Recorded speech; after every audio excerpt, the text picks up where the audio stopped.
Hey everyone, it's August 25th, and that means that if today's your birthday, you share with serial killer Robert Wayne Danielson, who murdered at least 7 victims in the 1970s and 80s, and that is him right up there.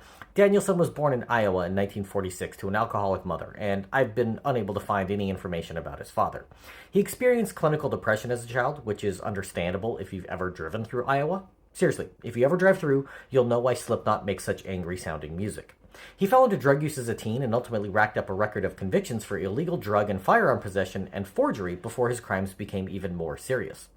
Living in rural Oregon in 1970, Danielson got into a fight with a man on the side of the road, with each pulling out a gun.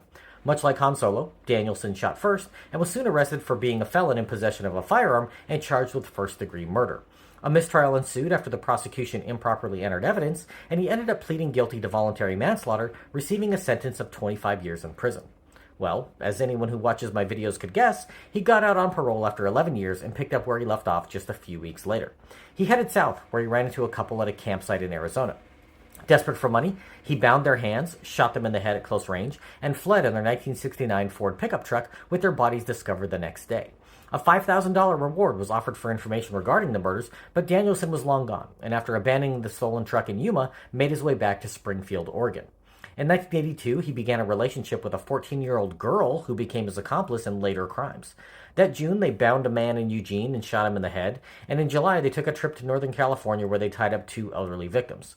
The girl walked away with their dog, and Danielson shot the pair in the head. In November, he killed again, this time back in Arizona. The next month, the bodies of the couple in California were discovered, and the girl was brought in for questioning by the police.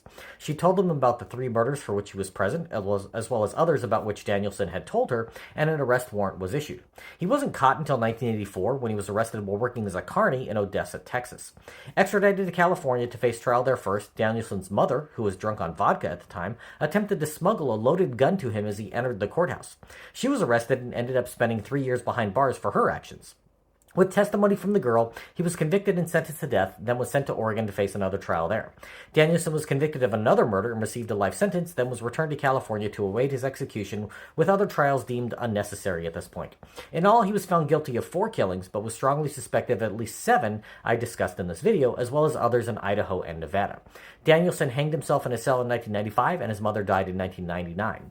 They were buried together in a plot at Upper Mabel Cemetery in Oregon.